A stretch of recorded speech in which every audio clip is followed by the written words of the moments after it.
స్వరం, క్రీస్తు స్వరం, క్రీస్తు స్వరం, ఇది క్రీస్తు స్వరం. ప్రియులారా, క్రీస్తు స్వరము అనే కార్యక్రమానికి మిమ్మల్ని ఆహ్వానిస్తున్నాను. రెవరెండ్ డాక్టర్ టి దేవానందం గారు సీనియర్ పాస్టర్ మరియు బైబిల్ టీచర్, జాతీయంగా అంతర్జాతీయంగా వాడబడుచున్న దైవజనులు ఇప్పుడు వర్తమానం అందిస్తారు. ప్రియమైన దేవుని బిడ్డలారా, క్రీస్తు స్వరం అనే ఆధ్యాత్మిక కార్యక్రమానికి ప్రభువు పేట మిమ్మల్ని అందరినీ ప్రేమపూర్వకంగా ఆహ్వానిస్తూ ఉన్నాం. ఇది అంశభాగము రక్షణ మార్గములో 16 మెట్లు శీర్షికలో 15వ మెట్టు అయి ఉంటూ ఉన్నది. అదేమనగా జ్ఞానుల వలె నడుచుకొనిడి. ఎఫెసీయులకు వ్రాసిన పత్రిక 5వ అధ్యాయము 16వ వచనం. జ్ఞానుల వలె నడుచుకొనిడి. పరిశుద్ధాత్మ దేవుని ఆదరణ కొరకై ప్రార్థించుకుందాం. తలలు వంచండి. ప్రేమ నమ్మకమైన మా పరలోకపు తండ్రి, ఈ సమయంలో రక్షణ మార్గంలో 16 మెట్లు శీర్షను జ్ఞాపకం చేస్తూ ఉండగా మీరు మాతో మాట్లాడుతున్నందుకై వందనాలు. ప్రతి ఒక్కరిని విరుచున్న వారిని ప్రతి వారిని దీవించి ఆశీర్వదించమని యేసుక్రీస్తు పేరట వేడుకొనుచున్నాము తండ్రి, ఆమేన్. ప్రియమైన దేవుని బిడ్డలారా, ఈ యొక్క సమయంలో క్రీస్తు స్వరమైన ఆధ్యాత్మిక కార్యక్రమానికి మరొకసారి మిమ్మల్ని అందరినీ ప్రేమపూర్వక ఆహ్వానిస్తూ ఉన్నాం. ఈ దినాంశ భాగము జ్ఞానుల వలె నడుచుకొనిడి. గత 14 వారాలు 14 మెట్లు మనము ధ్యానం చేశాం. రక్షణ మార్గములో 16 మెట్లు శీర్షిక అనే భాగాన్ని 14వ మెట్లు పోయిన వారం ధ్యానం చేశాం. ఏమిటనగా అజ్ఞానుల వలె నడుచుకొనవద్దు అని వ్రాయబడింది. మనము ఎఫెసీయులకు వ్రాసిన పత్రిక అది 4-5 అధ్యాయాలు మాత్రమే మనం ధ్యానం చేస్తూ ఉన్నాం. గత 4 మాసాల నుంచి ఇదే వాక్యము మనము శీర్షికను ప్రారంభించాం. కనుక వినుచున్న వారందరూ ఆశీర్వదించబడుతున్నారని చెప్తే నేను ఎంతగానో సంతోషిస్తూ ఉన్నాను, దేవుని మహింపరుస్తూ ఉన్నాను. ఈ అజ్ఞానుల వలె నడుచు కొనవద్దు అని పోయిన వారం ధ్యానం చేశాం. ఈ వారము జ్ఞానుల వలె నడుచుకొనిడి అని ఆ వాక్య భాగాన్ని ధ్యానం చేయనై ఉంటున్నాం. అజ్ఞానులు అనగా ఎవరు? కొన్ని విషయాలు పోయిన వారం ధ్యానం చేశాం. ఏమిటవి?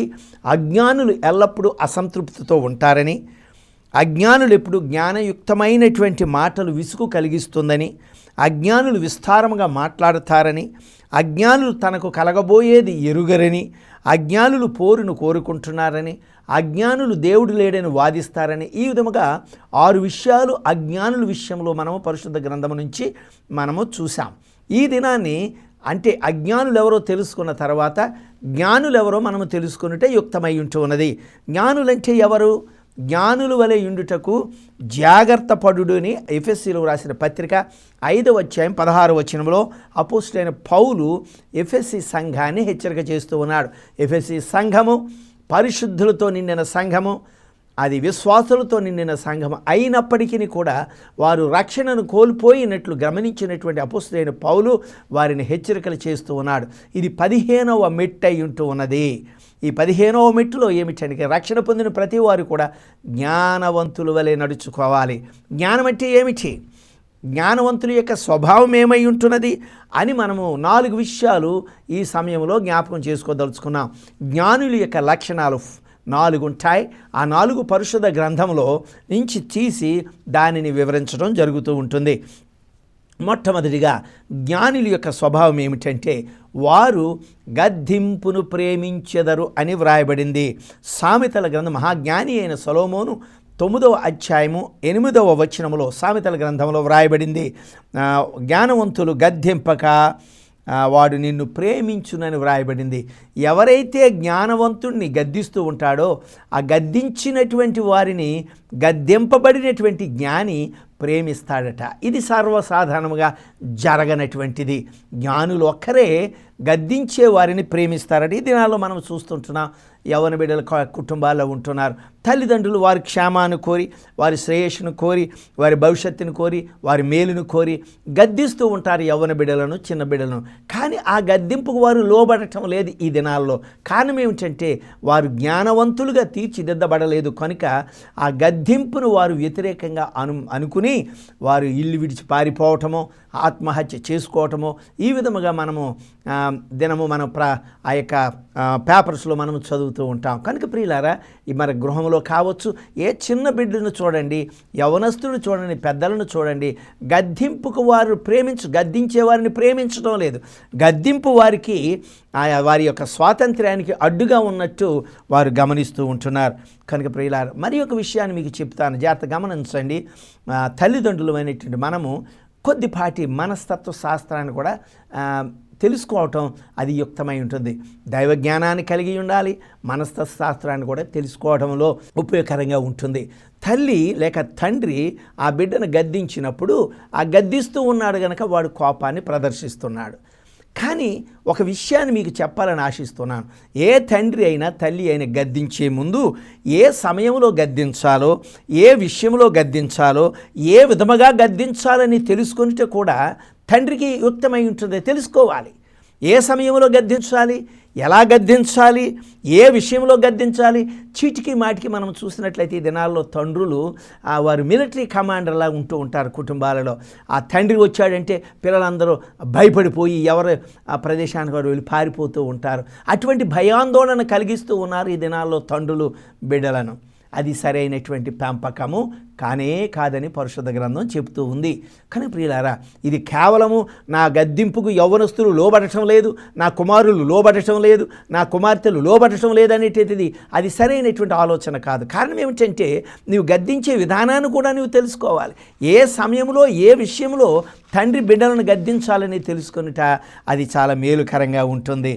అయితే ప్రియులారా, నీ గద్దింపును అది లోబడి ఉండాలంటే వారిని దేవుడు గద్దింపునకు లోబడి ఉండేవారిగా పెంచాలి, దేవునికి భయపడేవారిగా పెంచాలి. అప్పుడు నీ గద్దింపుకు వారు లోబడతారు. కానీ ప్రియులారా, ఈ సమయంలో మనం అనేక సార్లు తండ్రులు అయినటువంటి మనము తప్పిదాలు చేస్తూ ఉంటాం పిల్లల దృష్టిలో. కనుక అది గద్దింపు లోబడాలంటే ఏ సమయంలో ఏ విషయంలో ఏ విధముగా గద్దించాలని నేర్చుకొనుట తండ్రికి కూడా బాధ్యత ఉన్నదని ఈ సమయంలో మీకు మనవి చేస్తూ ఉన్నాను. అది గద్దింపును ప్రేమించేవాడే జ్ఞానవంతుడు. మొట్టమొదటి స్వభావం. రెండవ స్వభావం, జ్ఞానవంతుడి యొక్క స్వభావాన్ని మనం ధ్యానం చేస్తూ ఉన్నాం. రెండవ స్వభావం ఏమిటంటే జ్ఞానవంతుడు తండ్రిని సంతోషపరచును. సామెతల గ్రంథం 10వ అధ్యాయము 1వ వచనము, జ్ఞానము గల కుమారుడు తండ్రిని సంతోషపరచును. చూసారా, తండ్రిని సంతోషపరుస్తూ ఉంటాడట. తండ్రి సాధారణంగా కుమారుని విషయంలో ఎక్కువ సంతోషించడు. కారణం ఏమిటంటే వాడు ఎదుగుతూ ఉంటే ఇంకా ఎదగాలని, ఎదిగిన వాడు ఇంకా ఎదగాలని ఆశిస్తూ ఉంటాడు. తండ్రి ఆశ చాలా గొప్పగా ఉంటుంది బిడ్డల విషయంలో. అందుచేత తండ్రి యొక్క ఆలోచన విధానాన్ని గ్రహించలేకపోయినట్లయితే అది జ్ఞానవంతుడు కానేరడు. జ్ఞానవంతుడు తండ్రిని సంతోషపరుస్తూ ఉంటాడట. సుమతి శతకములో ఒక చిన్న పద్యం ఎప్పుడో చదువుకున్నాను. పుత్రోత్సాహంబు తండ్రికి పొట్టదు జనుల పుత్రుని కనుగొని పొగడక పుత్రోత్సాహంబు కలుగునని సుమతి శతకములో ఎప్పుడో చదువుకున్నా. అంటే కుమారుడు పుట్టినప్పుడు తండ్రికి సంతోషం కలగదట. మరి ఎప్పుడు కలుగుతుంది తండ్రికి? ఆ కుమారుని ఇతరులు కనుగొని ఆ కుమారుని పొగుడుతూ ఉంటే అప్పుడు నిజమైనటువంటి ఆనందం ఈ యొక్క తండ్రి పొందుతూ ఉంటాడట. కనుక తండ్రిని సంతోషపరచాలంటే కుమారుడు యొక్క ఆలోచనలు పద్ధతులు తండ్రికి నచ్చేవిగా ఉండాలి. తండ్రికి యొక్క ఆలోచనలు పద్ధతులు కుమారునికి నచ్చేది. ఇది 2-way ట్రాఫిక్. నీ విధానము కుమారులు స్వీకరించాలి, కుమారుల విధానము నీవు కూడా ఆలోచనతో స్వీకరించాలి. అనగా నీవు తండ్రిగా ఉన్నప్పుడు నీ జీవితంలో, నీ యొక్క ప్రవర్తనలో, నడవడికలో, స్వభావంలో దేవుణ్ణి ప్రతిబింబించాలి నీవు. అనగా పరలోకపు తండ్రి ఉన్నాడు, ఇహలోకపు తండ్రి. ఇహలోకపు తండ్రి పరలోకపు తండ్రిని ప్రతిబింబించాలి. ఆ కుమారుడు తండ్రిని చూడగానే ఓ నా తండ్రి దైవ స్వభావం కలిగినటువంటి భావన కుమారులో కలగాలి. ఈ విషయాలు చాలా విస్తృతంగా కొన్ని ఎపిసోడ్ల తర్వాత వచ్చే నెల మనం ధ్యానం చేద్దాం. వారం వెంబడి వారం జాగ్రత్త గమనించండి. ఎందుకంటే ఎఫెసీ సంఘంలో 6వ అధ్యాయంలో తండ్రికి బిడ్డలకున్న సంబంధం, భార్యకు భర్తకున్న సంబంధం, ఇవన్నీ కూడా అందులో వ్రాయబడ్డాయి. అవి మనము ఎక్కువగా ధ్యానం చేస్తాం కనుక వారం వెంబడి వారం బైబిల్ స్టూడెంట్ జాగ్రత్త గమనించి ఈ వాక్యాలు నేర్చుకోవాలని కోరు. కనుక ప్రియులారా, తండ్రిని సంతోషపరచాలంటే కుమారుని యొక్క స్వభావం కూడా నీవు తెలుసుకోవాలి. తండ్రి యొక్క స్వభావం కూడా కుమారుడు తెలుసుకుంటూ ఉండాలి. కానీ ఈ దినాలలో అందుకే తండ్రికి కూడా ఒక ఆజ్ఞ ఇచ్చాడు దేవుడు. తండ్రులారా, మీ పిల్లలకు కోపం రేఖ శిక్షలోను బోధలోను పెంచండి అని ఎఫెసీ 6వ అధ్యాయంలో చెప్పారు. తండ్రికి ఇవ్వవలసినటువంటి ఆజ్ఞలు ఇచ్చారు. అయితే ఈ దినాల్లో తండ్రులు బిడ్డలను శిక్షలోను బోధలోను పెంచడం లేదు. మరి ఎలా పెంచుతున్నారట? చక్కని దుస్తులు ఇచ్చి పెంచుతున్నారు, డబ్బు కట్టి ఖరీదైనటువంటి స్కూల్లో వేస్తూ ఉన్నారు, ఖరీదైనటువంటి భోజనం పెడుతూ ఉన్నారు, ఎన్నో వేలు లక్షలు పెట్టి స్కూల్లో జాయిన్ చేస్తున్నారు. దీనికి ఇచ్చినటువంటి ప్రాముఖ్యత ఆ బిడ్డను దేవుని సన్నిధిలో పెంచాలని, క్రమములో పెంచాలని, శిక్షలోను బోధలోను పెంచాలనేటటువంటి ఆ తపన ఉద్దేశము తండ్రికి ఉండడం లేదు. కేవలము డబ్బు సంపాదించటము, ఆ డబ్బుతో విద్యను కొనుక్కునేటటువంటి స్వభావము ఈ దినాల్లో ప్రబలి ఉన్నది. కానీ ప్రియులారా, మీకు డబ్బు ఉంటే మంచిదే, కాదని అనటం లేదు, కానీ ఇంకో విధంగా ఉపయోగించండి. కానీ నీ బిడ్డలను శిక్షలోను బోధలోను పెంచండి. అప్పుడు ఆ శిక్షలోను బోధలోను ఎప్పుడైతే నీ కుమారుడు కుమార్తె పెరుగుతారో అప్పుడు తండ్రిని సంతోషపరిచేటటువంటి ఆలోచనలు వారు కూడా కలిగి ఉంటారు. నీ ఉద్దేశాలు వాళ్ళు గ్రహిస్తారు, వారి ఉద్దేశాలు నీవు గ్రహించగలుగుతూ ఉంటావు. కనుక ఎందుకు భయభక్తులతో పెంచాలి అని మరి ఒక ప్రశ్న వస్తుంది. ఎందుకండి శిక్షలోను బోధలోను నా బిడ్డలను పెంచాలా, అంత అవసరమా అని ప్రశ్న వేయవచ్చు మీరు. కానీ యెహోవా యందు భయభక్తులు కలిగి ఉండుట జ్ఞానమునకు మూలమని పరిశుద్ధ గ్రంథమే చెప్తుంది. మన బిడ్డలు జ్ఞానవంతులుగా ఉండాలంటే వారిని ఏం చేయాలి? యెహోవా యందు భయభక్తులు కలిగి వారిగా పెంచాలట. ఒకటి భౌతిక సంబంధమైన జ్ఞానం, ఒకటి పర సంబంధమైన జ్ఞానం. కనుక ప్రియులారా, అందుచేత తండ్రిని సంతోషపరిచే బిడ్డగా మీ బిడ్డలు ఉండాలని నా ఆశ ఉంటూ ఉన్నది. తప్పుడు త్రోవలు వెళుతూ ఉన్నారు, అనుకున్నవన్నీ కూడా వెంటనే వారు చేయటం లేదు, వారు నీకు విలువనివ్వటం లేదు. అటువంటిప్పుడు నీకు కోపం రావచ్చు. పెంచే తండ్రికి కోపం రాదా? పెంచే తల్లికి కోపం రాదా? కానీ దానికి ఒక ప్రత్యేకమైనటువంటి ఆ యొక్క లిమిట్ లేక ఉన్నది, హద్దు ఉన్నదని జ్ఞాపకం చేసుకోండి. ఎలా కోపపడాలో కూడా పరిశుద్ధ గ్రంథం చెప్తుంది, నేను బోధిస్తా. కనుక ప్రియులారా, నీలో ఆ కోపం ఉన్నప్పుడు దానిని జ్ఞానవంతుడు ఏం చేస్తాడు? అణుచుకుంటాడు. చాలాసార్లు మనము ఇతరుల్లో మార్పు రావాలని కోరుకుంటాం. నా చెప్పిన మాటే కరెక్ట్ కనుక వాళ్ళు వినాలి, నేను అధికారిని కనుక కుటుంబంలో తండ్రికి అధికారం పెంచుతున్నాను కనుక నా మాట వినాలి, నా మాటకు విలువ ఇవ్వాలి, నా మాటకు ఎక్కడ వారు తప్పిపోకూడదని ఆలోచించడం మంచిదే. కానీ ఏ విధముగా నీలో కూడా మార్పు రావాలి. నువ్వు బోధించేటప్పుడు, నువ్వు కోపపడేటప్పుడు ప్రేమతో జ్ఞానముతో నీవు చెప్పగలిగితే కోపం అనేది ఉండదు. కనుక నీ బిడ్డలను కోపము రేపవద్దు. కోపగించేటటువంటి వాడు, కోపాన్ని అణుచుకోనేటటువంటి వాడు అజ్ఞాని. కోపాన్ని స్వాధీనం తన నాలుకను, తన ఉద్రేకాన్ని, తన కోపాన్ని ఉన్న అటువంటి ఈ స్వాధీనం తీసుకుంటే వారే జ్ఞానవంతులు. ఈ వాక్యం తర్వాత మిమ్మల్ని మీరు ప్రశ్నించుకోండి. ఒకవేళ మీరు జ్ఞానవంతులా అజ్ఞానవంతులా అది మీకే తెలుస్తూ ఉంటుంది. కనుక ప్రియమైన దేవుని బిడ్డలారా, ఈ సమయంలో జ్ఞానము కలిగి నడుచుకొని అనేటటువంటి 15వ మెట్టు, రక్షణ మార్గంలో 15వ మెట్టు ధ్యానం చేస్తూ ఉన్నాం. జ్ఞానవంతుల యొక్క లక్షణాలు ఏంటన్నాం? అతను జ్ఞానవంతుడు గద్దింపును ప్రేమించును, జ్ఞానవంతుడు తన తండ్రిని సంతోషపరచును, జ్ఞానవంతుల యొక్క మాటలు ఆరోగ్యదాయకముగా ఉండును. 4వది, జ్ఞానవంతులు తన కోపాన్ని అణుచుకొనును. అటువంటి కృప దేవుడు మీకు నాకు అందరికీ అనుగ్రహించాలని కోరుతూ ముగిస్తున్నాను. దేవుడి వాక్యాన్ని దీవించి ఆశ ప్రార్థించుకుందాం. ప్రేమ నమ్మకమైన మా పరలోకపు తండ్రి, నీకు వందనాలు, స్తోత్రాలు. ఈ సమయంలో జ్ఞానవంతులు జ్ఞానము కలిగి నడుచుకోవాలంటే 4 విషయాలు మాకు బోధించినందుకే వందనాలు. మేమందరము కూడా ఏదో సమయంలో ఏదో రీతిలో ఎవరి మీదనో మేము కోపాన్ని ప్రదర్శించడం పరిపాటి అయిపోయినది, స్వాభావికమైపోయినది. ఆ స్వాభావికమైనటువంటి స్వభావాన్ని మేము స్వాధీనము తీసుకొని నాయన జ్ఞానవంతులుగా తీర్చిదిద్దమని యేసుక్రీస్తు పేరట వేడుకొనుచున్నాము తండ్రి. ఆమేన్. మన తండ్రి అయిన దేవుని ప్రేమ, ప్రభువైన యేసుక్రీస్తు కృప, పరిశుద్ధాత్మ దేవుని అన్యోన్య సహవాసం ఇప్పుడు ఎల్లప్పుడు తోడయ్యుండునుగాక. Amen, amen. God bless you all. వచ్చే వారం దేవుని చిత్తమైతే 16వ మెట్టు ధ్యానం చేస్తాం. ఏమిటో తెలిసిన దేవుని చిత్తమును నెరవేర్చుట అనే అంశాన్ని ధ్యానం చేద్దాం. బైబిల్ స్టూడెంట్స్, విశ్వాసులు, మరి సంఘ కాపరులు దయచేసి ఈ వాక్యాలు మీరు విని ఆశీర్వదించబడాలని కోరుతున్నాను. God bless you all. ప్రియులారా, ప్రత్యేకమైనటువంటి అనౌన్స్మెంట్ చేయాలని ఆశ కలిగి ఉన్నాను. అదేమిటంటే అనేకమైనటువంటి ప్రశ్నలు అడుగుతూ ఉన్నారు. వాటన్నిటికీ సమాధానం చెప్పడానికి టెలిఫోన్ ద్వారా సాధ్యం కావటం లేదు. అందుచేత మీకు ప్రత్యేకంగా ఒక విషయాన్ని మీకు చెప్పాలని ఆశిస్తూ ఉన్నాను. మేము స్థాపించినటువంటి Bible correspondence course, it is affiliated to vision and mission ministries USA. ఆ యొక్క యుఎస్లో ఉన్నటువంటి కాలేజీకు, యూనివర్సిటీకి అనుసంధానముగా పనిచేస్తూ ఉన్నది. అయితే వారిచ్చినటువంటి గైడ్లైన్స్ని బట్టి, వారిచ్చిన సిలబస్ను బట్టి ఇక్కడ మేము కరస్పాండెన్స్ కోర్సు మేము ప్రారంభించి ఉన్నాము. అందులో కావలసిన 9 డిగ్రీలు ఉన్నాయి. గ్రాడ్యుయేషన్ ఉంది, పోస్ట్ గ్రాడ్యుయేషన్ ఉంది, PhD డాక్టరేట్ కూడా ఉన్నది. అది మీ యొక్క చదువు యొక్క క్వాలిఫికేషన్స్ బట్టి ఏ కోర్స్ అయినను మేము నిర్ణయించి ఇవ్వడానికి సిద్ధంగా ఉన్నాం.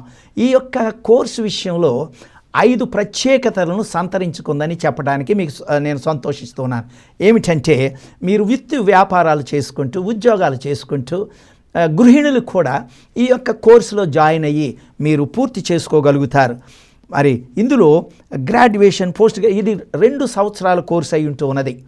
కానీ మేమిచ్చినటువంటి సిలబస్ మీరు కంప్లీట్ చేసుకోగలిగితే 1 yearలో కూడా మీరు కంప్లీట్ చేయగలుగుతారు.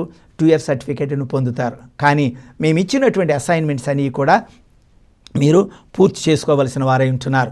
మీరు పూర్తి చేసుకున్న తర్వాత మీకు గ్రాడ్యుయేషన్, కాన్వకేషన్ మీకు ఇవ్వబడుతూ ఉంటుంది. ఆ యొక్క ఇంటర్నేషనల్ సర్టిఫికేట్ మీకు ఇవ్వబడుతూ ఉంటుంది. రెండవది ఏంటంటే మీకు యొక్క కన్వెన్షన్ ఆర్డినేషన్ కూడా ఇవ్వడానికి మేము సిద్ధంగా ఉన్నాం. అయితే ఆర్డినేషన్ పొందటానికి ప్రత్యేకమైనటువంటి రిక్వైర్మెంట్స్ ఉన్నాయి, అవసరతలు ఉన్నాయి. ఆ అవసరతలన్నీ తీర్చగలిగినట్లయితే, అనగా మీ క్వాలిఫికేషన్స్, మిగతా కొన్ని అవసరతలు ఉన్నాయి, అవి తీర్చగలిగితే, అవి ఉన్నట్లయితే మీకు ఆర్డినేషన్ కూడా ఇవ్వబడుతూ ఉంటుంది. అర్హులైన వారికి ఆర్డినేషన్ ఇవ్వబడుతుంది. ఇందులో ప్రత్యేకత, ఈ యొక్క బైబుల్ కరస్పాండెన్స్ కోర్సులో ఒక ప్రత్యేకత ఉంది. ఏమిటంటే బైబుల్ అనాలసిస్ అనేటటువంటి ప్రత్యేకమైనటువంటి సబ్జెక్ట్ మేము ఇంట్రొడ్యూస్ చేసాం. అదేమిటంటే ఒక పారాని ఇచ్చినప్పుడు, లేక ఒక వర్స్ ఇచ్చినప్పుడు, లేక ఒక మాట ఇచ్చినప్పుడు దాన్ని ప్రసంగ రూపంలో ఏ విధంగా మార్చుకోగలుగుతాం, ఏ పుస్తకాలు చదవాలి, ఏ విధంగా సిద్ధపడాలి, ఆ యొక్క ప్రసంగ రూపంలో ఎలా మార్చుకోవాలనేటటువంటి ప్రత్యేకమైన సబ్జెక్టు ఈ యొక్క కోర్సులో మేము ఇంట్రొడ్యూస్ చేసాం. మేము చదువుకునే దినాలలో ఆ కోర్సు, ఈ యొక్క సబ్జెక్టు లేదండి. ఇప్పుడు మాత్రం మేము ఇంట్రొడ్యూస్ చేసాం. దాని మీద నేను ఒక పుస్తకాన్ని కూడా వ్రాశాను.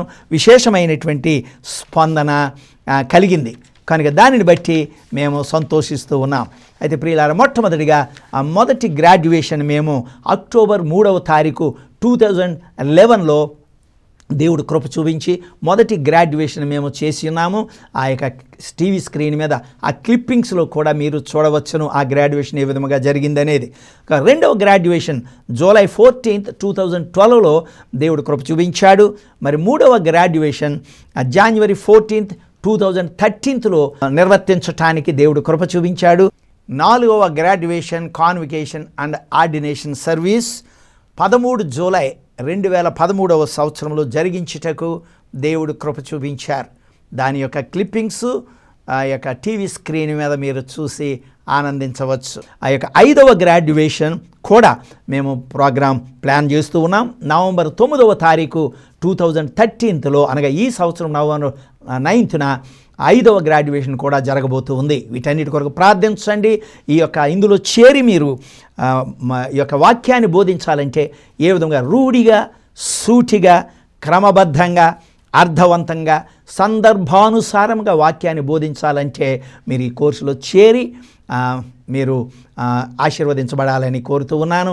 అంత మాత్రమే కాదు, అంచె దినాల్లో మనం ఉన్నాం. సువార్త అనుకున్నంతగా ప్రకటించబడటం లేదు కనుక ఆ వంతు మీరు తీసుకుని కొన్ని ఆత్మలని రక్షించి, లేక మీ సంఘాలను ప్రోత్సహించడానికి ఈ కోర్సు చాలా అవసరమై ఉంటుంది.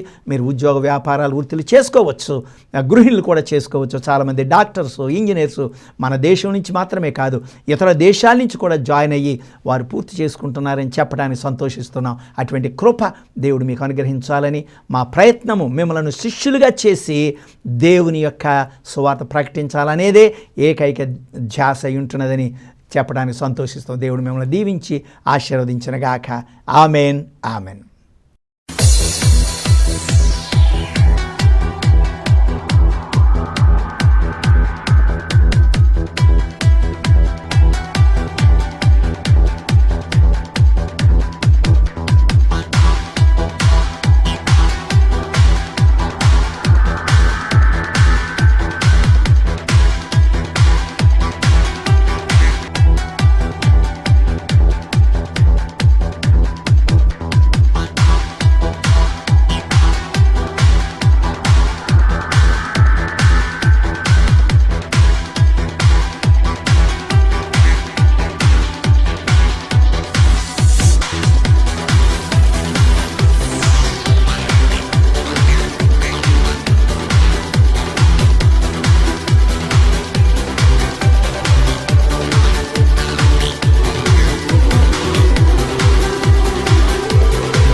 ప్రియమైన దేవుని బిడ్డలారా, ప్రత్యేకమైనటువంటి ప్రకటన చేయాలని ఆశ కలిగి ఉన్నాను. దేవుని యొక్క ఉచితమైన కృప చెప్పిన దేవుడు నాకు ఇచ్చిన తలాంతులు వరములను బట్టి నేను 4 గ్రంథాలు వ్రాయడానికి దేవుడు కృప చూపించాడు.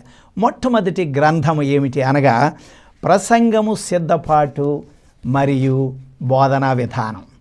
చాలా ప్రాముఖ్యమైనటువంటి గ్రంథమై ఉంటూ ఉన్నది. ఎందుచేతనంటే ఈ యొక్క ప్రసంగము సిద్ధపాటు బోధనా విధానం అనేటటువంటి గ్రంథము ఎందుకు వ్రాయవలసి వచ్చిందంటే, మనము ఒక పేరాను తీసుకున్నప్పుడు, ఒక మాటను తీసుకున్నప్పుడు, ఒక వర్స్ని తీసుకున్న ఒక వచనాన్ని తీసుకున్నప్పుడు దానిని ప్రసంగ రూపంలో ఏ విధంగా మార్చుకోగలుగుతాం? ఏ పుస్తకాలు చదవాలి, ఏ గ్రంథాలు రిఫర్ చేయాలి, దానిని 1 గంట సేపు మనము బోధించాలంటే, అనేకమైన ఆత్మీయ సత్యాలు గ్రహించాలంటే ఏ విధముగా సిద్ధపడాలి అనేటటువంటి విధానంగా మనను తర్బీదు చేయడానికి ఈ ప్రసంగము సిద్ధపాటు మరియు బోధన విధానం అనేది మనకు ఉపయోగకరంగా ఉంటుంది. అంత మాత్రమే కాదు ప్రియులారా, ఇక మనం ప్రసంగం ఏ విధముగా బోధించాలి, మన మాటల ఉచ్చారణ ఎలాగ ఉండాలి, మన యొక్క డ్రెస్ ఏ విధముగా ఉండాలి, తల ఏ విధముగా దువ్వుకోవాలి, కాళ్ళు ఎలా పెట్టాలి, మన ఉచ్చారణ ఎలా ఉండాలి, ఇవన్నీ కూడా క్రమబద్ధంగా ఏ విధముగా ఉండాలి అనేది కూడా ఇందులో క్రోడీకరించబడింది. మనము దేవుని యొక్క వాక్యాన్ని రూఢిగా, సూటిగా, క్రమబద్ధంగా, అర్థవంతముగా, సందర్భానుసారముగా మనము సిద్ధపడాలంటే ఈ గ్రంథము మీకు చాలా విలువైనది. సంఘ కాపరులు, ఎవెంజలిస్ట్కి, లేక మరి బైబిల్ స్టూడెంట్స్కు అందరికీ కూడా ఈ వాక్యం బోధించాలని తపన కలిగిన వారికి, ఆత్మను రక్షించాలని తపన కలిగిన వారికి ఈ యొక్క గ్రంథము చాలా విలువైనటువంటి గ్రంథముగా మీకు పరిచయం చేస్తూ ఉన్నాను. ఇది నేను రాసినటువంటి మొదటి గ్రంథమై ఉంటూ ఉన్నది.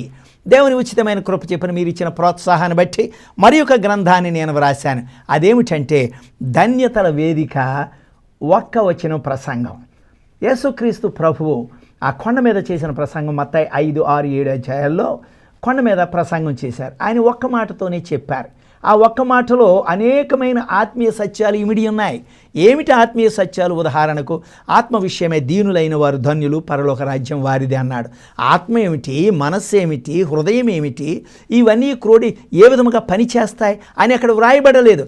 ఆత్మ విషయమే దీనత్వం అంటే ఏమిటి, అవన్నీ కూడా ఈ యొక్క గ్రంథంలో మీకు పరిచయం చేశాను. అంత మాత్రమే కాదు, అనేకమైనటువంటి మాటలు హెబ్రీ భాషలో లేక గ్రీక్ భాషలో వేరు అర్థాలు చూపిస్తూ, ఉదాహరణకు మీరు లోకానికి ఉప్పు అయి ఉన్నారని యేసు ప్రభు చెప్పారు. లోకానికి ఉప్పు అంటే అతి సాధారణమైన వస్తువు, పదార్థం, సులువుగా దొరికే పదార్థం, చౌకగా దొరికే పదార్థం. ప్రభు అన్నాడు అక్కడ శిష్యులను, అక్కడ విశ్వాసులను చూసి, మీరు లోకానికి ఉప్పు అయి ఉన్నాడంటే వారిని చులకనగా చూడడమా? కానే కాదు. మరి ఏమిటంటే దాని అర్థం ఏమిటంటే గ్రీకులో థియాన్ అంటారు, THEON, థియాన్ అంటారు. థియాన్ అంటే ఇంగ్లీష్లో డివైన్, తెలుగులో పరిశుద్ధత అని భావన వస్తూ ఉంటుంది. కనుక మీరు లోకానికి థియాన్ అయి ఉన్నారు అనగా మీరు లోకానికి డివైన్ అంటే మీరు పరిశుద్ధులు. నేను పరిశుద్ధుడై ఉన్నప్పుడు మీరును పరిశుద్ధులని చెప్పడానికి మీరు లోకానికి ఉప్పు అయి ఉన్నారని ఆయన సంబోధించి చెప్పాడు. జ్ఞాపకం చేసుకోండి, అనేకమైన పదాలు ఈ విధముగా మనకు అర్థం కాక ఉప్పుకున్న లక్షణాలన్నీ విశ్వాసులు కలిగి ఉండాలని బోధించడం మనం చూస్తూ ఉంటున్నాం. సాత్వికం అంటే రుడీస్పాస్ అంటారు. చాలా విలువైనటువంటి మాటలు మాట్లాడాడు. దీర్ఘశాంతం, మ్యాక్రోథూమియా, ఓర్పు, హుపోమోం, ఇవన్నీ కూడా ఓర్పు, సహనము, దీర్ఘశాంతం ఒకటేనండి అని బోధించడం చూస్తూ ఉంటాం. ఒక్కటి కాదు, వేరు పదాలు వేరు విధాలుగా సందర్భాలలో వాడబడ్డాయని, దాని అంతరార్థం ఏమిటని ధన్యతలు చూపిస్తుంది. 3వ పుస్తకం ఏమిటంటే పరలోక రాజ్య ఉపమానములు, ఆత్మీయ సత్యాలు అనేటటువంటి గ్రంథాన్ని 3వ గ్రంథముగా నేను వ్రాసాను. అదేమిటంటే పరలోక రాజ్య ఉపమానములు, ఆత్మీయ సత్యాలు. ఏమిటి పరలోక రాజ్య ఉపమానములు? యేసు ప్రభు బోధించినప్పుడు పరలోక రాజ్యము ఆవగింజను పోలి ఉంది, పరలోక రాజ్యము చేపలు పెట్టి వలను పోలి ఉంది, పరలోక రాజ్యము పులిసిన పిండిని పోలి ఉంది అన్నాడు. ఇదేమిటి? పరలోక రాజ్యం ఏమిటి, పులిసిన పిండి ఏమిటి, ఆవగింజ ఏమిటి, చేపలు పెట్టే వాళ్ళు ఏమిటి, ఏ విధంగా అర్థం చేసుకో? పరలోక రాజ్యము ఇటువంటి వాటితో పోల్చాడు. అర్థం ఏమిటి? ఆత్మీయ సత్యం ఏమిటి? ఈ పుస్తకంలో పరలోక రాజ్యము, ఆత్మీయ సత్యాలు అనేటటువంటి గ్రంథంలో నేను క్రోడీకరించి వ్రాసినటువంటిది. 4వ దేవుడు అదే యొక్క ప్రోత్సాహంతో 4వ పుస్తకాన్ని కూడా రాశాను. ఏమిటంటే సూచక్రియలు, అద్భుతాలు, ఆత్మీయ సత్యాలని గ్రంథం 4 గ్రంథాన్ని వ్రాశాను. ఇందులో అనేకమైన యేసు ప్రభు అనేకమైన సూచక్రియలు, ఆశ్చర్యకార్యాలు, అద్భుతాలు చేశాడు. ఆయన ఏదో చెయ్యాలని చెయ్యలేదు. ఆయన పరలోక ధర్మాన్ని, పరలోక మర్మాన్ని బోధించడానికి చేశాడు. ఏదో నిన్ను నన్ను మభ్యపెట్టడానికి, మనలను ఏమిటంటే పరలోక ధర్మము మర్మాన్ని తెలియచేయడానికి సూచక్రియల ద్వారా, ఆశ్చర్యకార్యాలు, అద్భుతాల ద్వారా. ఉదాహరణకు 5,000 మందికి ఆహారం పెట్టి నేనే జీవాహారమునై ఉన్నాను అన్నాడు. చనిపోయిన లాజరును లేపి నేనే జీవను పునరుద్ధానం అని అన్నాడు. చూసారా? గుడ్డివానికి కళ్ళిచ్చి నేనే లోకానికి వెలుగై ఉన్నాను, నేనే లోకానికి వెలుగై ఉన్నాననే పరమసత్యాన్ని, పరలోక ధర్మాన్ని, మర్మాన్ని బోధించటానికి ఆయన సూచక్రియల ద్వారా, అద్భుతాల ద్వారా ఆయన చూపించాడు కదూ. అందుచేత అవన్నీ మీరు గ్రహించాలంటే ఈ యొక్క వాక్యాన్ని, ఇది యొక్క గ్రంథాన్ని చదవాలి. అనేక విషయాలు ఇది మీరు ఒకవేళ మీరు ఇతరులకు, అన్యులకు బోధించాలనడానికి వెళుతూ ఉన్నప్పుడైతే మీరు ఏం చేయాలో తెలిసినా మీరు బైబిల్ తీసుకోండి, తర్వాత ఆ యొక్క పాటల పుస్తకం తీసుకోండి. అన్యులకు బోధించడానికి వెళ్ళినప్పుడు ఈ గ్రంథాన్ని కూడా తీసుకువెళ్ళండి, మీకు అనేక విధాలుగా ఉపయోగకరంగా ఉంటుంది. లేదు పాస్టల్ కాన్ఫరెన్స్కి వెళుతున్నావు, అందులో వారికి బోధించాలంటే ధన్యతల వేదికని తీసుకువెళ్ళండి. అనేకమైన ఆత్మీయ సత్యాలు ఇందులో మర్మాలు ఉంటాయి. లేక ఇంటి దగ్గరే ఉండి వాక్యాన్ని సిద్ధపడాలనుకుంటే ప్రసంగం సిద్ధపాటు మరియు బోధన విధానం ఉంటుంది. ఈ విధంగా వేరు సందర్భాలలో మీరు ఉపయోగించడానికి దేవుడు నాకు కృప చెప్పిన, ఆయన కృప చెప్పిన 4 పుస్తకాలు రాశాను. ఆశీర్వదించబడతారని. ఈ చదవండి, మీరు బోధించండి, ఆత్మను రక్షించండి, ఆశీర్వదించండి. దేవుడు మిమ్మల్ని దీవించి ఆశీర్వదించినగాక. Amen, amen.